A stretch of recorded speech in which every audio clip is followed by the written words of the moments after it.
जय बाबा भोलेनाथ साधकजनों। शक्ति और रहस्य चैनल में आपका स्वागत है। आज का जो वीडियो है वो ऐसे लोगों के लिए है जो देवी देवताओं पे विश्वास करते हैं,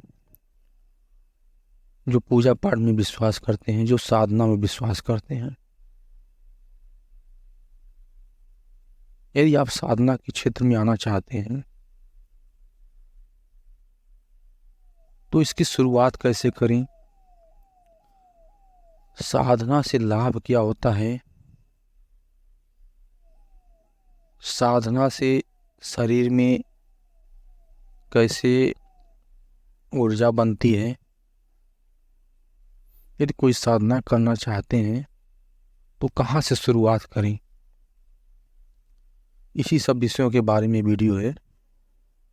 यदि आपको जानकारी अच्छी लगे तो चैनल को सब्सक्राइब कीजिएगा, बेल आइकन दबा दीजिएगा ताकि जो भी नया वीडियो है उसका नोटिफिकेशन आपको मिलता रहे। तो चलिए जो है वीडियो शुरू करते हैं।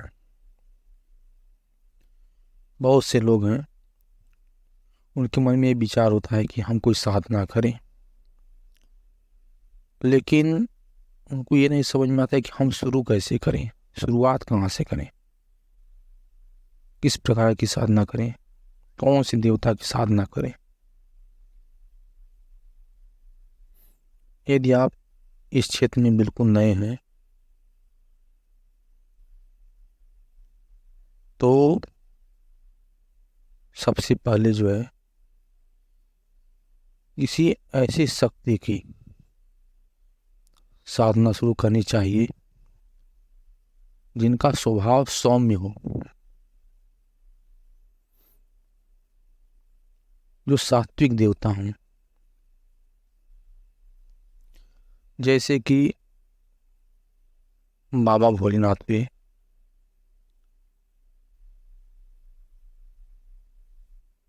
और भी देवता हुए, हनुमान जी हुए, माता दुर्गा हुई। तो हमारे कहने का मतलब, यहाँ साधना का मतलब, शुरुआती मतलब ये है कि उनके साधारण मंत्र से, साधारण मंत्र को जप करके पहले आप अपने अंदर इतनी कैपेसिटी बना लीजिए, इतनी ऊर्जा बना लीजिए, छोटी मोटी नेगेटिव चीज आपको छूने से भी डरे। जैसे कि आप यदि बिल्कुल नए साधक हैं और साधना की शुरुआत करना चाहते हैं तो आप बाबा भोलेनाथ की ओम नमः शिवाय मंत्र का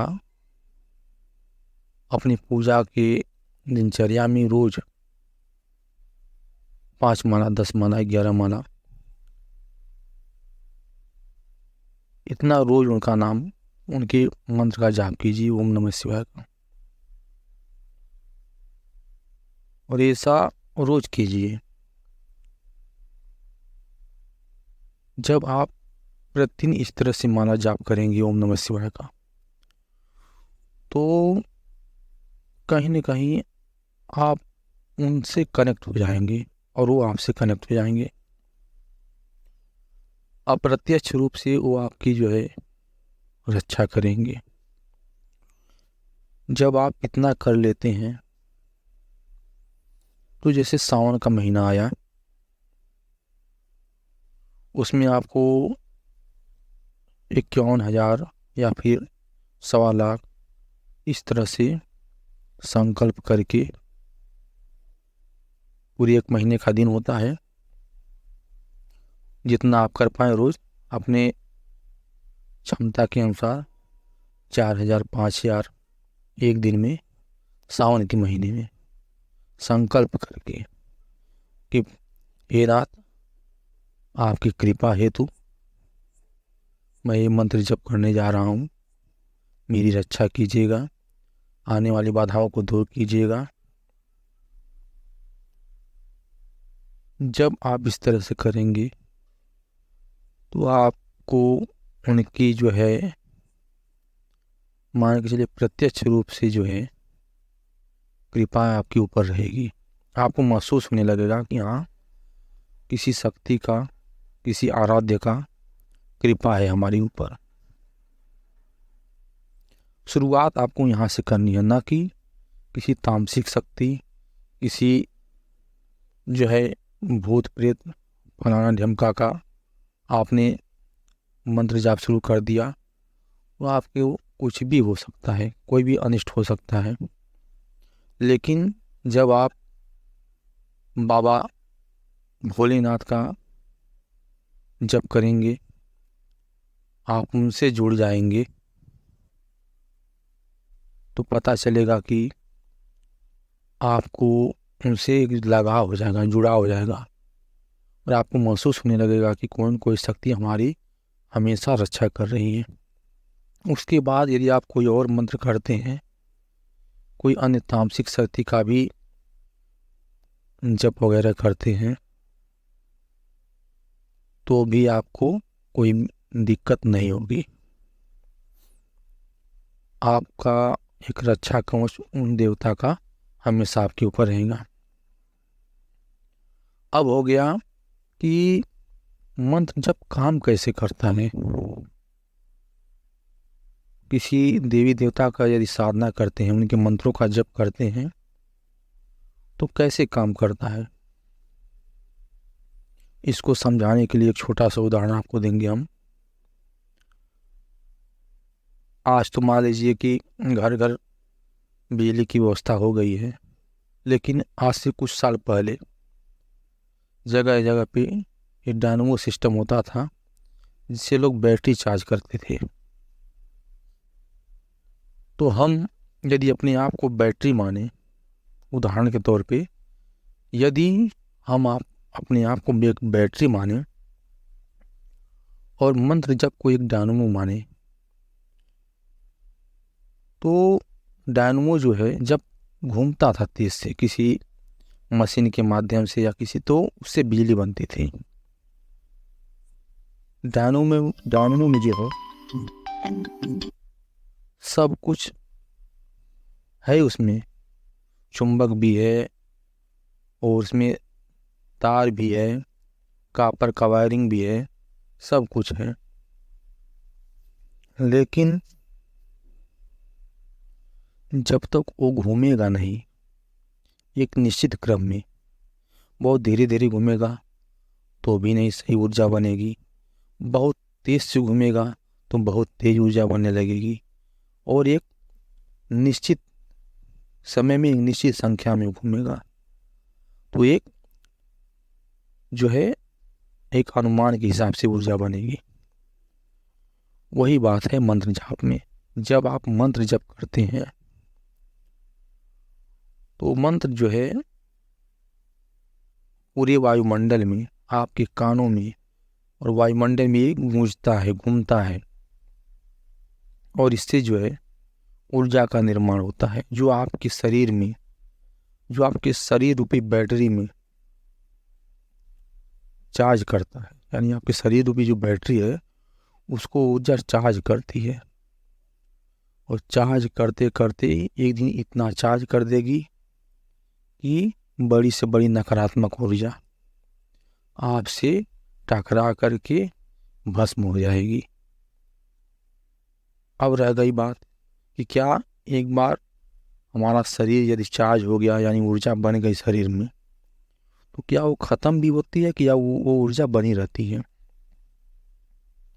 देखिए, जिस तरह से एक बैटरी, मान लीजिए 12 वोल्ट की बैटरी है, और उसको हमने चार्ज करवा लिया, या फिर एक टार्च का ही सेल मान लीजिए, या मोबाइल का ही बैटरी मान लीजिए, उसको हमने चार्ज कर लिया।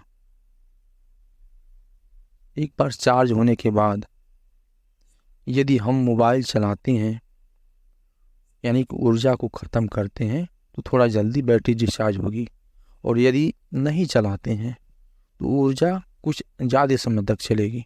ठीक उसी तरह से है कि मंत्र जब आपने किया लाखों में, हजारों में, उसकी ऊर्जा आपके शरीर में बनी, और उस ऊर्जा को आप खर्च करते हैं, तो वो ऊर्जा जल्दी ख़त्म होगी, और बचा के रखते हैं तो कुछ ज़्यादा समय तक चलेगी। और वही मंत्र जब आपने कोई अनुष्ठान किया 1 लाख का, 1.25 लाख का, 51,000 का, और उसके बाद वो अनुष्ठान पूरा हो गया, आपके शरीर में भरपूर ऊर्जा हो गई, और उसके बाद थोड़ी थोड़ी 5 माला 10 माला रोज आप जपते रहते हैं, तो वो आपकी ऊर्जा बनी भी रहेगी और बढ़ती भी रहेगी। ये होता है मंत्र जाप और साधना के द्वारा। तो कोई भी साधना, यदि आप नए साधक हैं, साधना शुरू करना चाहते हैं, तो जिसको भी आप मानते हो, मेरे कहने के हिसाब से सबसे पहले आप किसी सौम्य देवता की आराधना शुरू कीजिए, उनसे लगाव रख लीजिए, कर लीजिए, उनसे जुड़ जाइए। जब आपको ऐसा लगने लगे कि हाँ, हमारा कोई हमेशा साथ दे रहा है, हमेशा हमारा हर गलत चीज़, हर नेगेटिव ऊर्जा से रक्षा कर रहा है, तब जाके फिर आप किसी अन्य साधना पे जो है जाइएगा। शुरू में ही तामसिक शक्तियों की यदि उपासना करने लगे आप, और आपका बैकअप में कोई ऐसा इष्ट नहीं है जिसको आपने पहले से मंत्र जप के द्वारा और पूजा पाठ करके मना के रखा है, तो आपके लिए दिक्कत हो जाती है। वही साधक जो है गड़बड़ा जाते हैं। एक छोटी सी घटना आपको बता रहे हैं। एक व्यक्ति था, वो बाबा भोलेनाथ का साधना करता था। बाबा भोलेनाथ की बहुत सी मंत्रों का जाप किया था उसने। उसके बाद वो साधक सीधे शमशान में पहुंच गया। ऐसे ही मन में उसके आया कि मेरे भोले बाबा तो मेरे साथ हैं ही, कोई क्या कर लेगा हमारा। वो शमशान में पहुंच गया और माता काली के किसी उग्र मंत्र का जाप करने लगा। उसके शरीर में इतनी ऊर्जा बनी, जिसको आप कुंडलिनी चक्र कहते हैं, वो जब ऊपर उठने लगी तो वो अपने आप को संभाल नहीं पाया। इतनी ऊर्जा बनने लगी, पूरे शरीर में इतनी झंझनाहट होने लगी कि वो अपने आप को संभाल नहीं पा रहा था कि अब करे तो क्या करे। उसने तुरंत समझ गया कि अब कोई अनहोनी न हो जाए हमारे साथ। उसने भोलेनाथ को तुरंत याद किया। कुछ समय बाद उसका जो वीर्य होता है वो विपात हो गया, यानी कि स्खलन, जो जिस तरह से स्वप्न दोष में व्यक्ति को हो जाता है, उसी तरह से उसका स्खलन हो गया, और वो तब जाके उसकी एनर्जी जो है सामान्य हुई और किसी तरह से वो घर में आ गया। यदि वही भोलेनाथ का वो पहले से जब तप नहीं किया रहा होता तो उसके साथ कोई भी घटना घट सकती थी। मानसिक रूप से विक्षिप्त भी हो सकता था, या फिर शमशान में था ही, कोई नेगेटिव एनर्जी ही उसको कुछ कर देती, कुछ भी हो सकता था। इसीलिए जो है सबसे पहले जो है किसी सौम्य देवता का पहले थोड़ी थोड़ी संख्या में जप कीजिए। उस जप को जहाँ तक बढ़ा सकते हैं बढ़ाते रहिए, और उनका कोई 2-4 अनुष्ठान कीजिए, यानी कि 1.25 लाख मंत्र का, 51,000 मंत्र का 2-4 बार आप जब अनुष्ठान कर लेंगे तो वो देवता की पूर्ण रूप से आपके ऊपर कृपा होने लगेगी। और तब उसके बाद आप कोई जब आराधना करते हैं, कोई भी साधना करते हैं, उन देवता का साथ रहता है, कृपा रहती है आपके ऊपर। यदि आपको जानकारी अच्छी लगी हो तो चैनल को सब्सक्राइब कीजिएगा, बेल आइकन दबा दीजिएगा, ताकि जो भी नया वीडियो है उसका नोटिफिकेशन आपको मिलता रहे।